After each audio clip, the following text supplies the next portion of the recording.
fiziki qüsurlu şagirdlərin şəxslərlə fiziki tərbiyə, yəni hansı ki, bərpası mümkün olan elementlərlə və s. o qüsurlardan qaldırılması mümkündür. Bu fiziki tərbiyənin bir formasıdır, xüsusi qruplarda fiziki tərbiyə. Məktəbdən kənar fiziki tərbiyə baxdıq. Dedi ki, dərsdən sonra məşğələlər, əlavə idman yarışları, idman tədbirləri və s. məktəbdən kənar fiziki tərbiyə aid oldu. Və məktəb daxili. Məktəb daxili bizim əsas dərsimizin əsas hissəsi, əsas mövqeyi buradan ibarət. Dedi ki, 4 hissə, giriş hissə. Giriş hissə açıqlama verdik. Bəlkə sual cavab eləyək müəllimlər. Baxaq ki, ötən mövzudan yaddan çıxan heç nə yoxdur ki. Kimsin əsini qabağa verər? Kim deyər, mən başlayıram.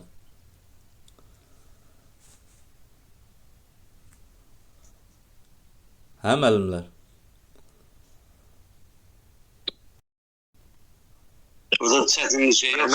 İlk dəfə olduğu üçün biraz məndə ilk dəfə olduğu üçün qoşuluram. Yəni biraz dinləmə mövqeyi alacağam.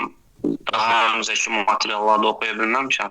Ona görə Hacıbaba müəllim deyir ki, çətin heç nə yoxdur. Sadədir, asandır. Elə Hacıbaba müəllim? məncə Əla, əla.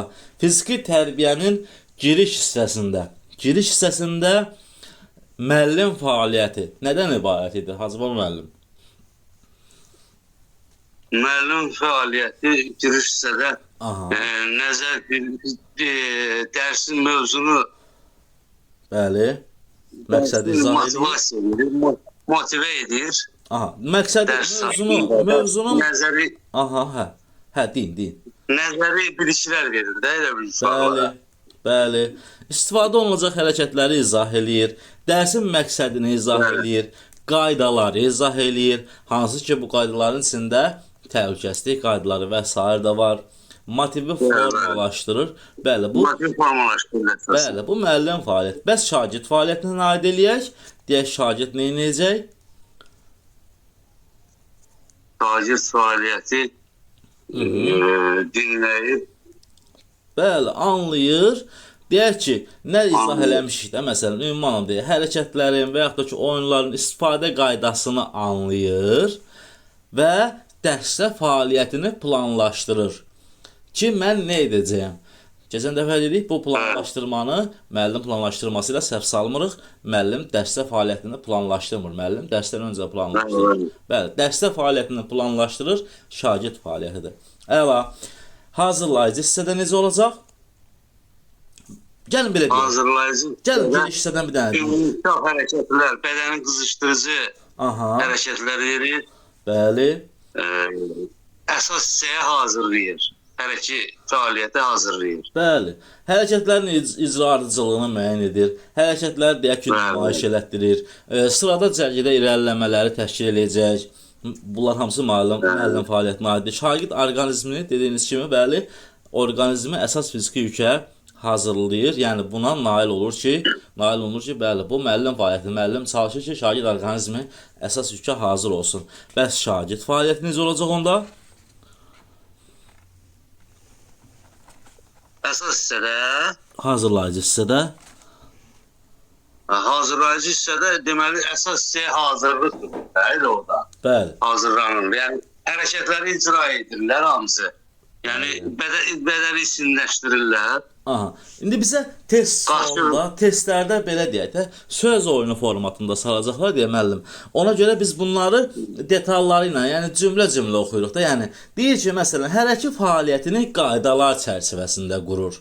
Və yaxud da ki, deyək ki, sıra, ümumi inkişaf hərəkətləri, hazırlayıcı hərəkətləri icra edir. Yəni testdə bizə bu formada düşəndə biz avtomatik yadında salırıq ki, açar sözlər formatında icra edir, qaydalar çərçivəsində qurur, anlayır, başa düşür, etməyə çalışır, cəhd edir və s. Bu tip sözlər görsək cümlələrimizdə, testlərdə biz buna aid eləyəcəyik şagird fəaliyyətinə. Amma hansı ki, bəli, amma hansı ki, ümumi anlamda deyək, qrupları deyək ki, dərsdə yarışacaq qrupları müəyyənləşdirir, kim müəyyənləşdirir, müəllim müəyyənləşdirir. məqsədə uyğun oyunlar təşkil eləyir, müəyyənləşdirir. Baxırsınız, bir növ əmr forması var, bir növ təşkilatçılıq var. Başa düşürsünüz? Bu olanda artıq bir təşkilatçılıq var, bir əmr forması var, bir komanda yaratmaq, icra varsa, icra etdirmə. Yəni, bunlar varsa, bunlara aid eləyəcəyik müəllim fəaliyyətinə. Ümumi anlamda dediyi Hacı müəllim çox sağ olun. Əsas hissədə də bu formadadır, tamamlayıcı hissədə də bu formadadır. Yəni, müəllim fəaliyyəti adətən, bəli, müəllim təşkilatçıdır, müəllim yol göstərəndir, müəllim fasilitatordur. Ona görə harada ki, icra edir, etməyə çalışır, cəhd edir, anlayır və s. Görəcəksiniz o cümlələrdə, testlərdə ona aid eləyəcəyik bu şagird fəaliyyətinə. Şagird fəaliyyəti. Aha. Deməli, biz dedik ki, müəllim fəaliyyəti və şagird fəaliyyətləri var. Və bunlar birinci dərsimizin mövzusunda biz bunları izah edərkən başa düşdük ki, yəni məzmun xəttinə uyğun, həm də belə bir cümlə demişdik, yadınızdadır. Dedik ki, belə bir tərif vermişdik fiziki tərbiyə. Dedik ki, fiziki tərbiyə fənnin məzmun xəttlərini üzvü əlaqədə birləşdirən pedaqoji prosesdir. Düzdürmü? İndi biz deyirik ki, axı bax bu cümləni oxuduq, məzmun xəttləri. Məzmun xəttləri haqqında qısa demişdik ki, yəni 4 məzmun xəttimiz var. 4 məzmun xətti: informasiya təminat, nəzərbilik, hərəkə bacarıq və vərdişlər, hərəkə qabiliyyətlər, mənəvi iradi xüsusiyyətlərin formalaşdırılması. Və bu bu məzmun xəttləri üzrə hər biri üzrə, yəni deyək ki, müəllim fəaliyyəti və şagird fəaliyyəti haqqında ötən dərsimizdə danışdıq. İndi bugünkü dərsimizin mövzusu, məqsədi nədir? Belə bir tərifdə dedik, tərifi də dedim sizə, məzmun xəttlərinin üzvü əlaqədə birləşdirilməsi, fiziki tərbiyə, pedaqoji proses. Aha, indi biz bugün, baxın, hərəkətdən danışdıq, şagirdin hazırlığından danışırıq, deyirik ki, hər tərəfli inkişafdan danışırıq, hərəki qabiliyyətin inkişafından danışırıq və s. Bax, görürsünüz, bütünlükdə hamısı bir növ cəlb olunur ki, şagirdin ümumi fiziki hazırlığının inkişaf etdirilməsinə. Aha, deməli, biz bir müəllim olaraq düşünürük. Deməli, bax, ümumi fiziki hazırlıqdan danışırıq, hərəki qabiliyyətlərdən danışırıq. Şagirdin inkişafından, mənəvi iradi keyfiyyətlərdən, əməkdaşlıqdan, yoldaşlıqdan, ünsiyyətdən danışırıq. İndi fiziki tərbiyə belə bir tərif verək. Baxın, sizcə necə deyirik? Deyirik ki, fiziki tərbiyə bacarıq və vərdişlərin, mənəvi iradi xüsusiyyətlərin formalaşması, hərəki qabiliyyətlərin inkişafına yönəlmiş pedaqoji prosesdir. Düz açıqlama verdikmi? Yəni, məntiq olaraq bunları sayırıq, baxırıq ki, budur, bunlar var, mənəvi xüsusiyyət var, hərəkə qabiliyyət var, ümumi fiziki hazırlıq var və s. Bunları cəmləşdiririk, fiziki tərbiyə belə bir tərif verdik. Yəni, bəzən müəllimlərimiz, belə deyək, belə qəliz saysa bir ayda bu qədər təriflər olur. Əslində, qəliz tərif deyə bir şey yoxdur da, yəni, ümumi sadaladıqlarımızı saydıq, cəmlədik bir yerə, fiziki tərbiyə belə bir tərif verdik ki, bacarıq vərdişlər, mənəvi xüsusiyyətlərin formalaşması, hərəkə qabiliyyətlərin inkişafına, bütün bunların inkişafına yönəlmiş bir pedaqoji prosesdir. Fiziki tərbiyə, dedik ki, bir akademik saatımız 45 dəqiqə təşkil edəcək. Bu fiziki tərbiyənin, bu pedaqoji prosesin məqsədləri var. Nələr idi məqsədləri? Bir daha baxaq, sağlamlığın möhkəmləndirilməsi, hərəkə qabiliyyətlərin inkişaf etdirilməsi, bacarıq və vərdişlərin formalaşması, mənəvi iradi xüsusiyyətlərin formalaşması, hərəkə mədəniyyətin formalaşması, şagirdlərin fiziki hazırlığının artırılması. Yəni, bu qədər sadə. O cümləni, o tərifi yadımıza salırıq. Testdə bizim qarşımıza düşəcək suallarda, yəni fiziki tərbiyənin məqsədi nədir kimi bir sual qarşımıza çıxacaqsa və yaxud da ki, deyək ki, orada variantlar formasında versin, 4 dənəsini doğru variant kimi versin, bir dənəsini qeyri-adi görəsiniz də, orada bir qeyri-adi nəsə yazdılar bura ki, biz də düşünürük ki, baxı, bu fiziki tərbiyənin məqsədi ola bilməz. Yəni, bu formada çarıxmayacaq və yaxud da ki, 4 başqa bir variant verəcək orada, bir dənə doğru variant, biz o doğru variantın içərisində baxacaq ki, bəli, biz bununla tanışıydıq, fiziki tərbiyənin məqsədi bu idi. Başqa bir anlayışa baxaq. İdman anlayışı nədir? Deyirik ki, idman xüsusi yarış fəaliyyəti və ona hazırlıq və bu fəaliyyətlə əlaqədar həyata keçirilən bir münasibətlərin məzmunsu. Yəni bunları həyata keçirilən bir kompleksdir deyək ki, idman. Xüsusi yarış fəaliyyəti. Yəni hansısa konkret bir yarış, deyək ki, məsələn, futbol yarışı olsun və yaxud da ki, voleybol, basketbol, judo və s. Hansısa bir yarışla bağlılıq. Yəni açar söz olaraq xüsusi yarış fəaliyyəti və ona bağlılıq. Yəni belə bir tərif kimi və yaxud da belə bir cümlələr görəcəksə testdə biz bunu idmana aid eləyəcəyik. Yəni bu idmanın tərifidir. Başqa bir deyək ki, əsas anlayışa baxaq, bədən tərbiyəsi anlayışı. Bədən tərbiyəsi nədir?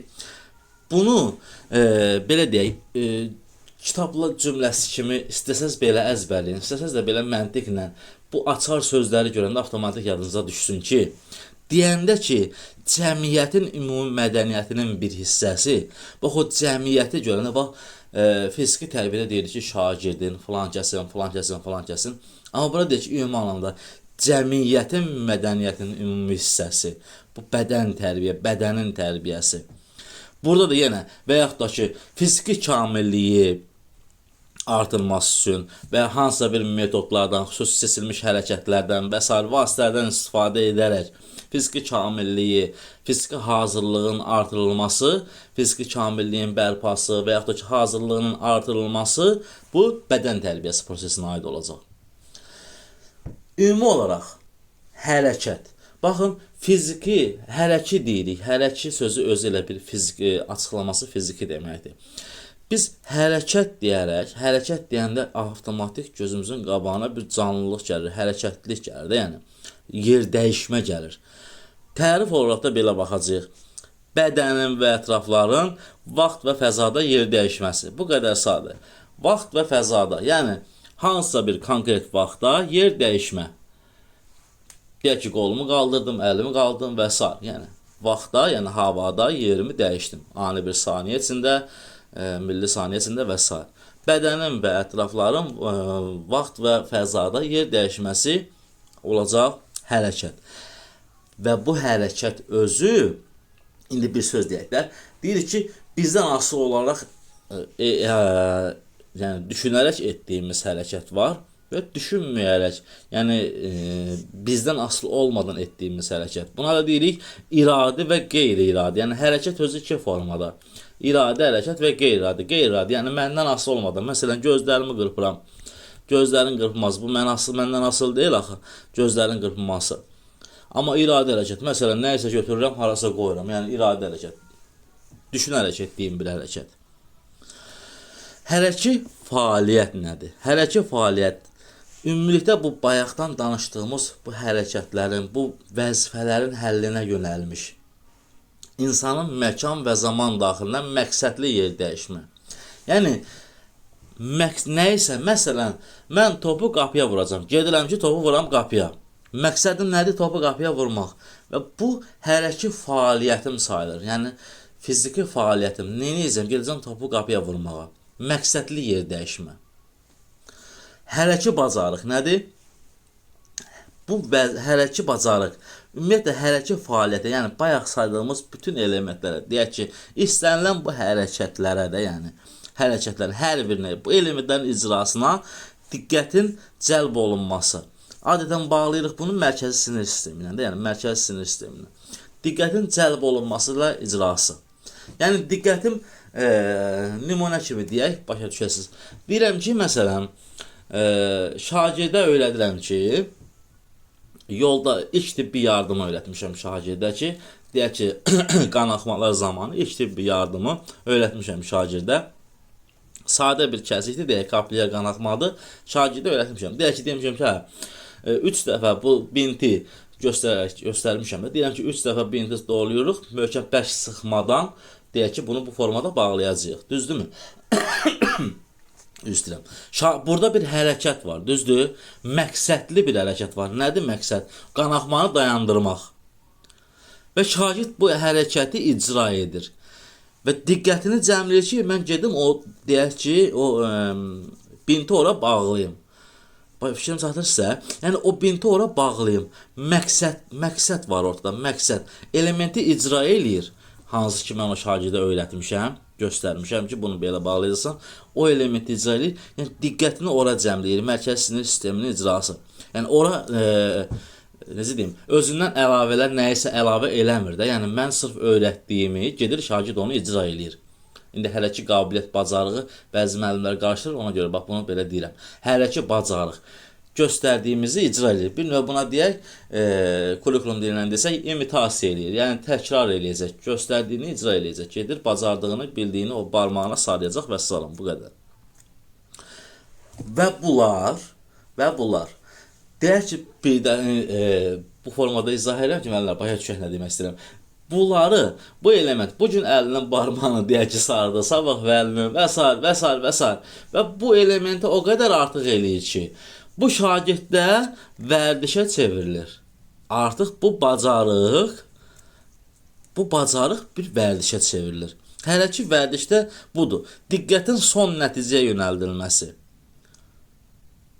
Eyni hərəkətlər, bu zaman artıq hərəkətlər avtomatlaşır. Yəni artıq deyək ki, daha sürətli eləyə bilir. Deyək ki, bundan keçir o birisini eləyə bilir. Bunu bağladı, tez keçib o birisini bağlayır. Hərəkətlər avtomatlaşır artıq. Başa düşdünüz? Bu elementlərin icrasının avtomatlaşması hərəki vərdiş olacaq. Və keçidə baxın. Deyirəm ki, artıq hərəki fəaliyyətin icrası bu keyfiyyətləri müəyyənləşdirən, hansı ki, deyirəm ki, artıq şagird bunu professional formada yerinə yetirir. Deyək ki, artıq orada hansısa bir elementləri dəyişə bilər, nəyisə dəyişir və yaxud nəyisə əlavə eləyir, hansısa bir hərəkətləri avtomatlaşıb artıq mükəmməl icra eləyir, yaxşı nümayiş elədi bu filan elementin icrasını və s. Bu hərəki fəaliyyətin bu keyfiyyətləri müəyyənləşdirən anadan gəlmə və həyatda qazanılmış, yəni bu anadan gəlmə bir qabiliyyət də ola bilər. İndi mən məsəl üçün binti misal çəkdim, amma başqa bir element olsun da. Bu anadan gəlmə ola bilər və həyatda qazanılmış motor funksiya, yəni bir elementin icra bacarığı mı deyək, bu bir qabiliyyət formasında formalaşır. İnsan anadan gəlmə də ola bilər.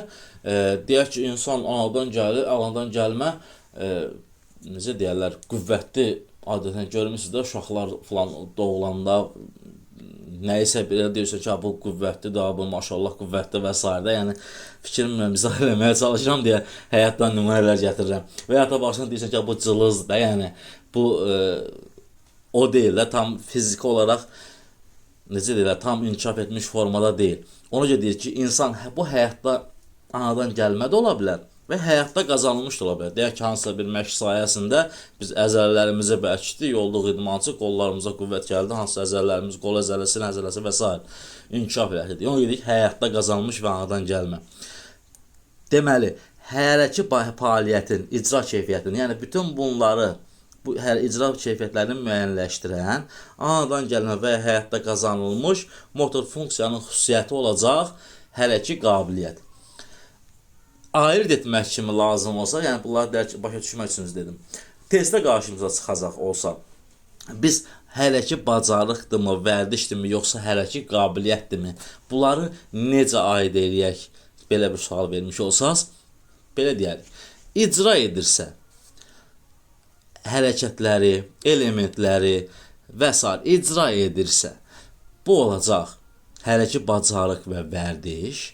Amma artıq nümayiş etdirirsə, nəyisə nələrsə nümayiş elətdirir. Deyək ki, hansısa bir kompleks hərəkətləri nümayiş etdirir. Yəni testlər də bizə bu formada verəcəklər də müəllimlər. O nümayiş etdirir sözünü görəcəyik o testlərdən keçəndə. Başa düşdünüz? Bu nümayiş etdirir. Artıq bir qabiliyyət formasında formalaşıb. Nümayiş etdirirsə, bunu hərəki qabiliyyətlərə aid eləyəcəyik. Amma icra edirsə, bacardığını göstərir, icra edirsə, elementi icra eləyir, qaydalara uyğun icra eləyir. Yəni, bir növ çərçivə, bax belə də bir açar söz kimi yadda saxlaya bilərsiniz. Bir növ çərçivə var, Yəni o çərçivə daxilində icra eləyir. Müəllimin göstərdiyi qaydalara uyğun icra eləyir. Bu hələ ki bacarığı, vərdişini göstərəcək. Amma artıq sərbəstlik var, komplekslik varsa, nümayiş etdirirsə, hələ ki qabiliyyətdir. Başa düşdünüz mü müəllimlər?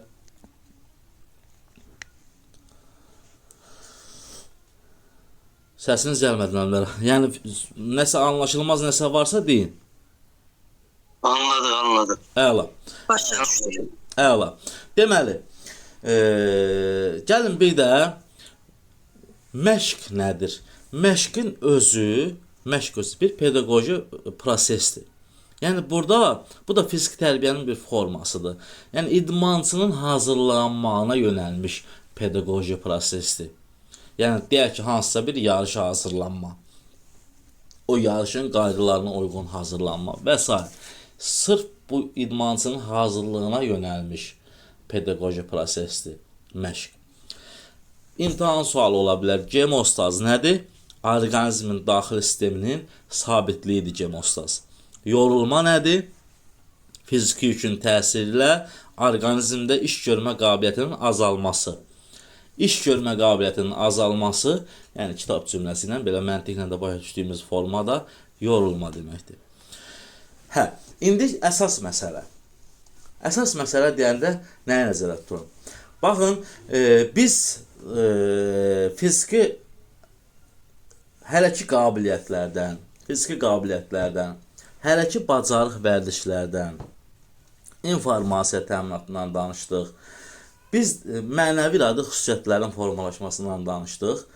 Biz deyirik ki, bu məzmun xətti birinci dərsdə dediyimiz o tərifə baxarıq. Deyirik ki, fiziki tərbiyə məzmun xəttlərini üzvü əlaqədə birləşdirən pedaqoji proses və yaxud şagirdlərin hər tərəfli inkişafına yönəlmiş, hərəki qabiliyyətlərin inkişafına yönəlmiş bir pedaqoji proses.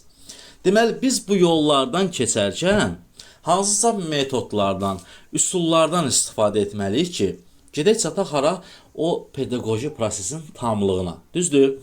Biz deyirik ki, hamıya məlum olan, ümumi olaraq belə deyək, şablon olan bir neçə metodlarımız var.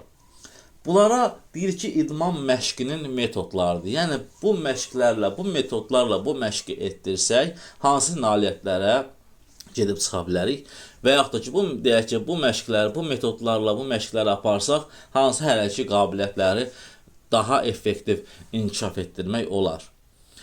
Bilirik ki, fiziki tərbiyə, orta məktəbdə fiziki tərbiyəmizin bizim 6 əsas standartımız var ki, yəni bunlar hərəki qabiliyyətlərin, 6 hərəki qabiliyyətin inkişafına yönəlmişdir. Biz pedaqoji prosesimiz.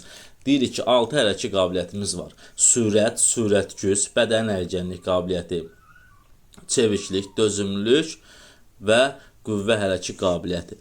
Bu 6 hərəki qabiliyyətin inkişafına yönəlmiş bir pedaqoji prosesdir. Düzdür?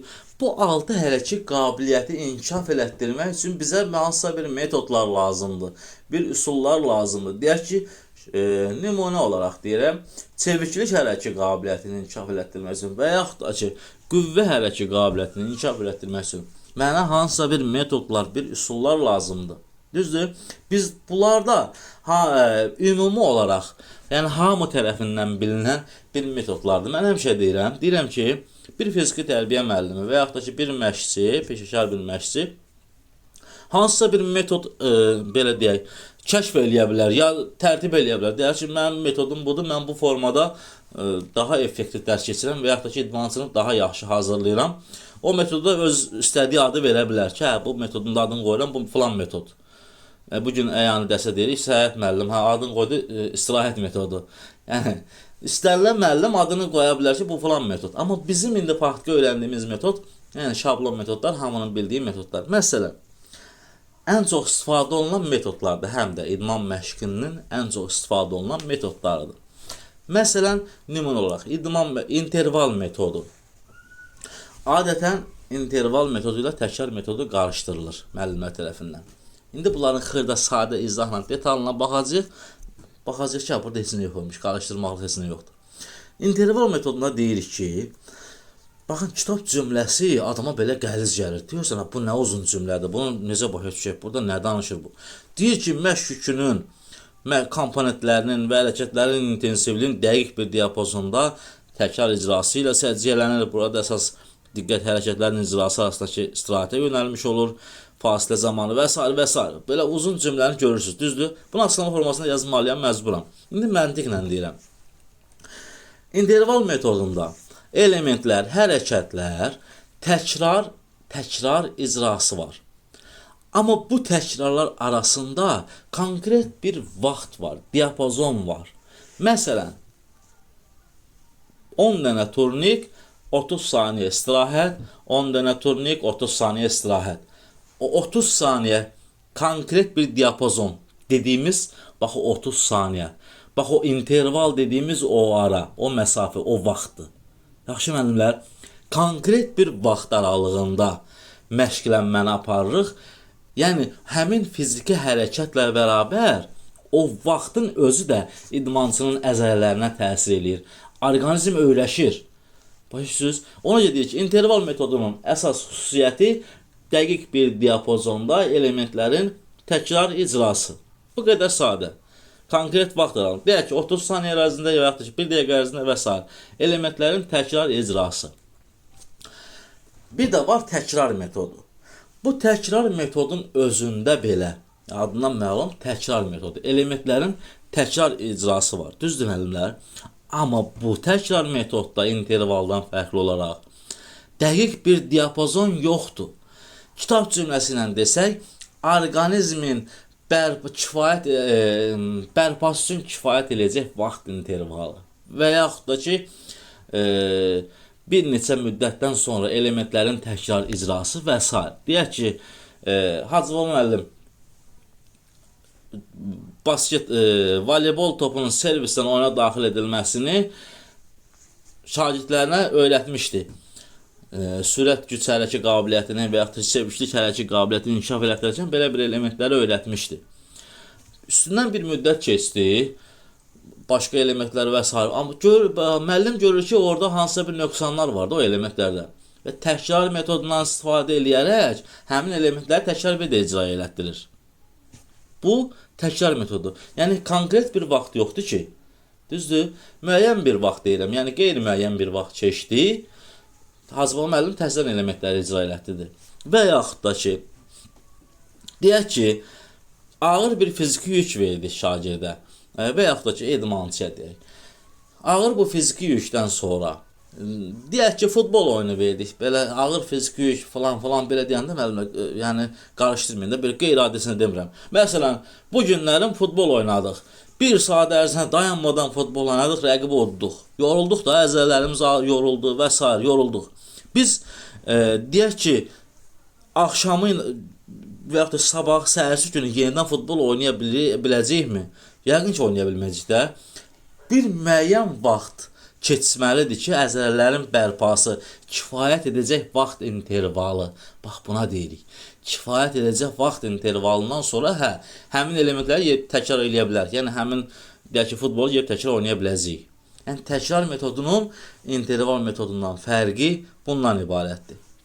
Bunda başa düşərik yəqin ki, yəni, hansısa bir elementlərin təkmilləşdirilməsində istifadə eləyə bilərik və s. Təkrar metodu. Oyun metodu.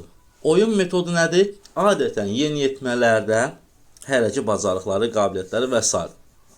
inkişaf elətdirmək üçün tətbiq olunan bir metoddur. Niyə? Çünki şagird az yaşlıdır və s.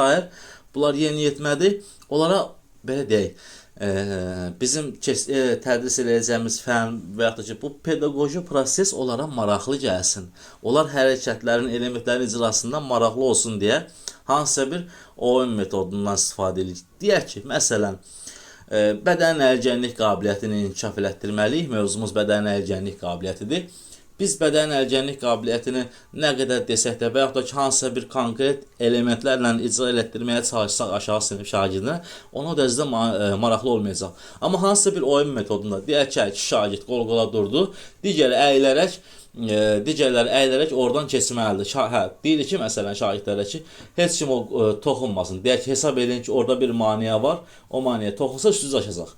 Heç kim ona toxunmadan keçsin buradan. Şagird də maraqlı gəlir. Hamısı oynaya, sevinə-sevinə oradan keçməyə çalışır. Nəticə etibarilə sənin dərsin getdi. Həm oyunu, dərsin maraqlı keçdi, şagirdə də maraqlı keçdi. Oyun metodundan istifadə elədin. Həm əlgənliyi inkişaf elətdirdin. Yəni dövlətin qoyduğu pedaqoji tələbi yerinə yetirdin. Bu qədər sadə. Yəni oyun metodunun məqsədi yeniyetmələrdə bu hərəkət qabiliyyətləri, bacarıqları inkişaf elətdirməkdir. Başqa bir metod, hamıya məlum olan digər metod dairəvi metod. Dairəvi metodda da maksimum intensivlik var. Baxın, maksimum intensivlik nə deməkdir? Elementlər arasında vaxtın, zamanın çox olmaması, ardıcıllığın belə deyək, yüksək olması, maksimum intensivlik deyəndə bunlar nəzərdə tutulur. Dairəvi metodda bir neçə məşqçi və yaxud da müəllim bir neçə metodlardan istifadə eləyir. Bir neçə hərəkətlərdən deyək ki, hərəkətlər kompleksindən istifadə eləyərək hansısa bir hərəkət qabiliyyəti inkişaf elətdirəcək. Məsələn, deyək ki, çeviklik hərəkət qabiliyyətini inkişaf elətdirəcək. Çeviklik bir qısa məsafəli estafetlər verir müəllim. Döngələrdən startlar və s. və s. bir neçə bir 15-20 dənə hərəkətlər kompleksini yığır və bunları tətbiq eləyir. Bu dairəvi, yəni ardıcıllıqla bundan keçir ona, ondan keçir ona, ondan sonra yenidən qayıdır həmin elementlərə, yenidən qayıdır həmin elementlərə. Bu dairə formasında o elementləri tətbiq eləyərək o hərəkət qabiliyyəti, hansısa və yaxud da ki, hansısa hərəkət bacarığı, vərdişi inkişaf elətdirir şagirddə. Bu metodun adı dairəvi metoddur. Yəni xüsusi seçilmiş hərəkətlər qrupu olur, açar söz olaraq. Yəni 15, 20 və s. hərəkətlər olur. Bu hərəkətlərlə inkişaf elətdirməyə çalışır hərəkət qabiliyyəti. Yəni bir neçə alətlər burada ola bilər. Dediyim kimi bir neçə hərəkət kompleksi ola bilər. Yəni digərlərindən fərqi budur. Yəni ayrı-ayrı əzələ qrupları burada işlədə bilirik dairəvi metodda. Deyək ki, birinə bir başqa metod oyun yük verirsən, digərinə başqa bir fiziki yük verirsən və s. bu formada. Dairə formasında bunlar tətbiq edilir, dairə formada dəyişir.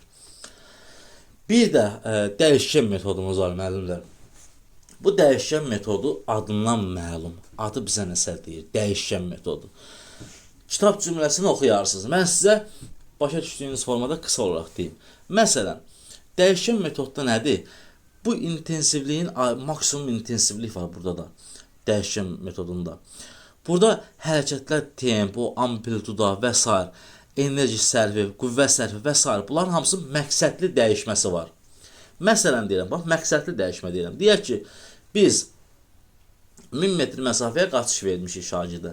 Şagirdlərə deyirik ki, 100 metr məsafəni asta templə qaçırsınız, 100-dən sonra növbəti 100 metri sürətlənməklə, daha sonra yenidən asta temp, sonra yenidən sürətlənmə və s. Görürsünüz, dəyişkən metodu. Məqsədim var. Konkret məqsədli dəyişmə edirəmsə, bu dəyişkən metodudur. Bunların da bir dəyişkən metodunun bir mənfi xüsusiyyəti var müəllimlər. Nədir? Məsələn, aşağı fiziki hazırlıqlı idmançı və yaxud da şagird orqanizmi buna uyğunlaşmaya bilər də. Deyək ki, görürsünüz, biri zəifdir. Bunu adətən daha artıq peşəkar, fiziki baxımdan daha hazırlıqlı idmançıya və yaxud da şagirdlərə tətbiq eləmək daha məqsədə uyğun olar, daha əlverişli olar, effektli olar. Başqa bir metod rəvan metodu. Rəvan metodu nədir? Adından məlum məşq yükünün, bu intensivliyin dəyişməyən, stabil vəziyyətdə tətbiq edilməsi. Nümunə kimi deyim, rahat yadda qalsın. Məsələn, biz hansısa bir asta templə qaçışı veririk və yaxud da ki, hansısa bir elementin deyək ki, asta templə icrasını vermişik şagirdə və yaxud da ki, idmançıya. İdmançı orqanizmi, bunun da mənfi xüsusiyyəti nədir?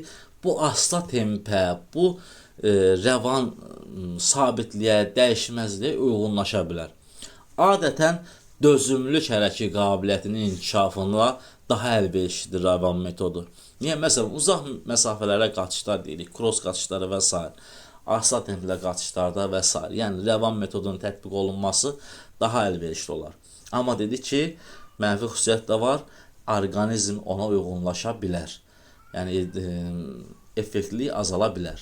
Rəvan metodunun mənfi xüsusiyyət deyəndə, yəni testdə qarşımıza çıxsa bunları götürəcəyik. Daha sonra yarış metodu.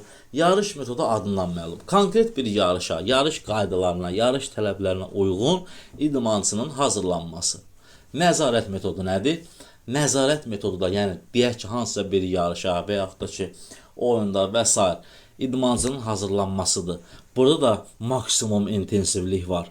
Amma burada nəzarətçi var. Məşqçi və yaxud da ki, müəllimin nəzarəti var. Müəllimin dəyişdirməsidir. Yəni yerində dəyişdirməsi. Deyək ki, ona görə bu maksimum intensivlik deyirik. Müəllimin, məşqçinin məqsədli nəzarəti var. Ona görə adını deyirik nəzarət metodu. Bir də imtinaya qədər metodu haqqında da deyim. İmtinaya qədər metodu adətən qüvvəli qabiliyyətinin inkişafında daha çox istifadə olunacaq. Burada da yəni hərəkətlərin sayı, icrası, bu iştirak əzəllər, bu yorğunluq hissi yaratmalıdır. Bax, testlərdə açar söz kimi yadda saxlayın. Əzəllərdə yorğunluq hissi yaratmalıdır imtinaya qədər metodda. Adətən qüvvə hərəkət qabiliyyətinin inkişafında və digər hərəkət qabiliyyətlərdə dözümlükdə də istifadə